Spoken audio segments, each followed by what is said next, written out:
Il existe plein de façons de progresser en photographie. Se lancer un défi photo, photographier très souvent, lire des articles comme les miens par exemple, regarder des vidéos comme les miennes par exemple, ou encore lire des livres, ou encore se former ou prendre des cours avec un professeur. Mais il y a aussi une approche plus analytique que certains aimeront, l'analyse photographique. Et ça tombe bien car c'est le sujet du jour, on va voir ensemble les grandes étapes et les questions à se poser pour analyser et décrire une photo. Allez en avant, Guingamp.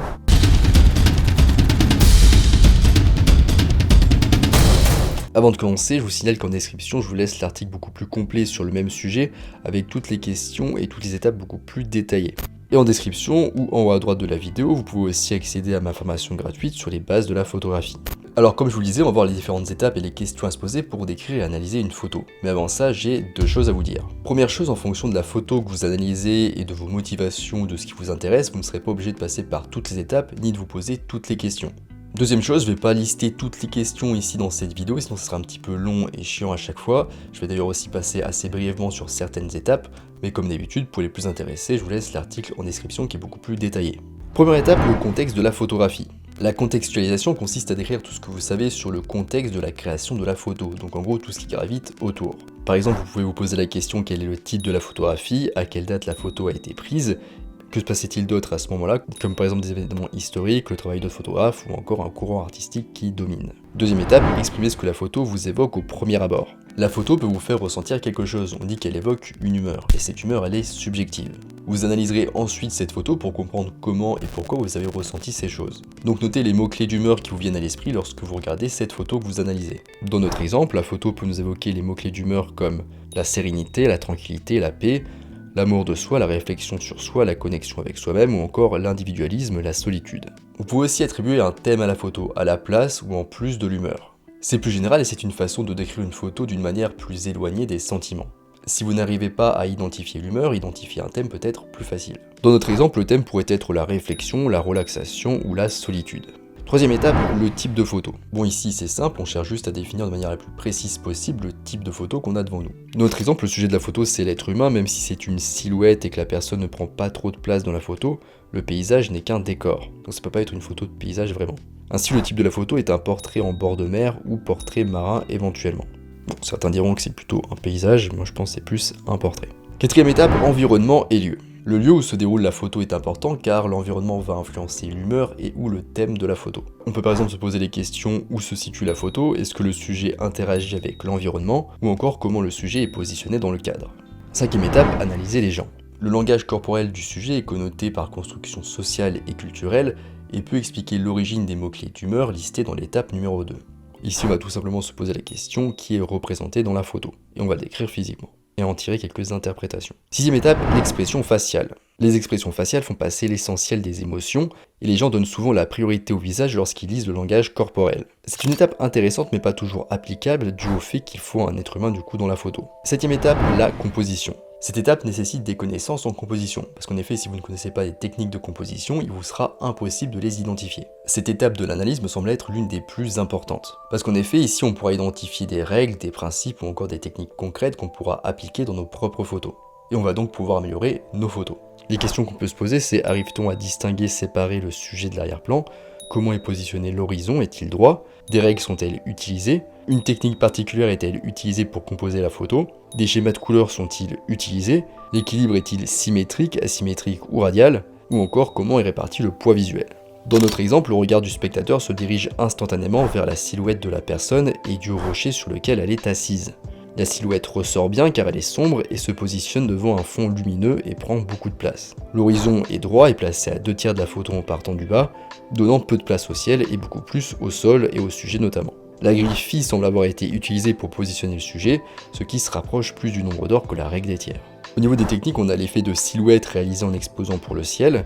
Ici on observe un petit peu les nuages, on observe un petit peu de flou de mouvement sur les bords des nuages notamment, une espèce de petit effet de filet qui indique un temps de pause un peu long. Mais on remarque aussi que malgré le mouvement de l'eau, ce dernier est figé, ce qui indique un temps de pause plutôt court pour l'eau. Et ici, vu qu'on a une incohérence au niveau des temps de pause, ça veut sans doute dire que la photo est composée de plusieurs photos, et que peut-être le photographe a utilisé la technique du HDR notamment. Le ratio étant 3:2, ce qui laisse trop de place au premier plan, on a en fait un peu trop d'eau sans trop d'intérêt en bas de la photo. La photo est globalement très texturée, on a la texture de l'eau, des rochers et des nuages.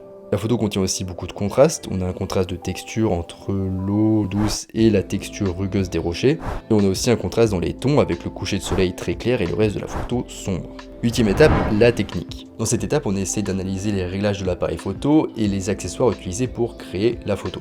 On peut par exemple se poser les questions où la mise au point a été faite, quelle est l'ouverture utilisée, quel est le temps de pause utilisé, quel objectif a été utilisé ou encore quels accessoires ont été utilisés. Dans notre exemple, la mise au point semble avoir été faite sur le sujet, c'est là où la photo est la plus nette. Au niveau du temps de pause, comme déjà discuté, il semble y avoir au moins 2 temps de pause qui ont été utilisés. Donc pour l'eau, on est sans doute sur quelque chose entre 1/125e de seconde et 1/250e de seconde pour figer le mouvement. Et au niveau des nuages, vu qu'on a un petit peu de flou de mouvement, c'est sans doute un temps de pause du genre 1 seconde. Dans la photo, on voit pas mal de bruit numérique, notamment au niveau du bas de la photo, au niveau des ombres et des reflets des rochers notamment.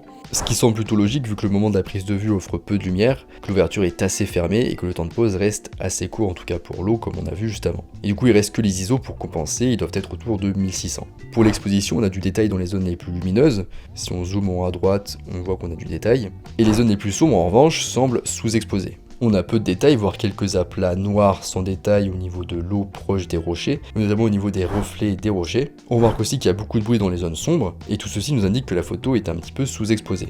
Donc ce qui n'est pas étonnant au vu du temps de pause assez court qu'on a utilisé. Et si la technique n'est qu'une seule photo, c'est pas non plus étonnant parce que pour faire une silhouette, on va sous-exposer la majorité de la photo. En tout cas si on le fait à la prise de vue uniquement. Les tons de la photo sont quant à eux équilibrés, c'est ni un high key ni un low key. Et d'ailleurs on peut mettre la photo en noir et blanc pour mieux s'en rendre compte. Au niveau des accessoires, on a probablement un trépied qui a dû être utilisé. 9e étape, la lumière. Cette étape, bien que difficile à analyser avec certitude, me semble importante pour comprendre comment a été façonnée la photo. On peut par exemple se poser les questions, y a-t-il une ou plusieurs sources de lumière? S'agit-il d'une lumière douce ou dure? Quelle est l'orientation de la lumière, frontale, latérale ou arrière? Ou encore enfin, à quel moment de la journée la photo a-t-elle été prise? Dans notre exemple, on a beaucoup de lumière en haut à droite, vers le coucher du soleil. On est en lumière arrière ou backlighting, et la lumière est unique et naturelle. Aucun flash ne semble avoir été rajouté. La photo a été prise plutôt en fin de journée parce qu'en effet la lumière d'un coucher de soleil est bien plus rouge-orangée que celle d'un lever de soleil. 10e étape, le positionnement de l'observateur. La façon dont le spectateur peut interagir avec la photo peut aussi être guidée par la façon dont il est positionné par rapport au sujet. En d'autres termes, du point de vue qu'offre la photo, par rapport au sujet. On peut par exemple se poser les questions quelle est l'angle de prise de vue, plutôt en plongée ou en contre-plongée, quelle est la hauteur de la prise de vue, ou encore à quelle distance se trouve le spectateur du sujet dans la photo. 11e étape, le timing ou moment. Le timing ou moment peut affecter le résultat d'une photo, surtout lorsqu'il s'agit d'un sujet en mouvement, mais il peut aussi affecter le résultat d'une photo beaucoup plus statique, comme un paysage par exemple. La question qu'on peut se poser par exemple, c'est est-ce que le photographe aurait pu prendre la photo plus tôt ou plus tard, et avoir quelque chose de plus intéressant ou quelque chose d'autre à montrer. 12e étape, le post-traitement. Dans cette étape, on va essayer de déterminer s'il y a eu du post-traitement sur la photo, et notamment s'il y a eu de la retouche importante. Donc c'est pas du tout une étape simple, un petit peu comme la lumière, c'est assez difficile de savoir ce qui a été fait exactement, et souvent il n'y a que le photographe qui sait vraiment. Dans notre exemple, donc la photo a sans doute été développée ou faite à partir de photos développées, vu la saturation en couleurs et les textures, et il y a peut-être une technique de HDR du coup qui a été utilisée comme je l'ai évoqué avant, où la technique consiste à empiler plusieurs photos, donc c'est souvent utilisé surtout quand la scène a une large plage dynamique, comme c'est le cas ici avec ce coucher de soleil. 13e étape, donnez votre avis sur la photo finale. Donc là, les questions qu'on peut se poser, c'est est-ce que la photo est réussie, pourquoi, et pourquoi vous aimez cette photo. Maintenant, le mot de la fin. Alors, je vous rassure, pour chaque photo que vous analysez, vous n'êtes pas obligé de passer par toutes les étapes, ni de vous poser toutes les questions. Dites-vous juste que dans cette vidéo et surtout dans l'article, je vous présente la méthode complète, mais vous n'êtes pas obligé de tout faire. Les étapes les plus importantes sont surtout l'humeur, la composition, la technique et la lumière. Je vous rappelle qu'en description, je vous laisse l'article beaucoup plus complet sur le même sujet avec toutes les questions et toutes les étapes. Et en description ou en haut à droite de la vidéo, vous pouvez aussi accéder à ma formation gratuite sur les bases de la photographie. Je vous invite à y aller, à vous y inscrire si ça vous intéresse. Moi je vous laisse ici à vos analyses et je vous dis à bientôt sur les internets mondiaux.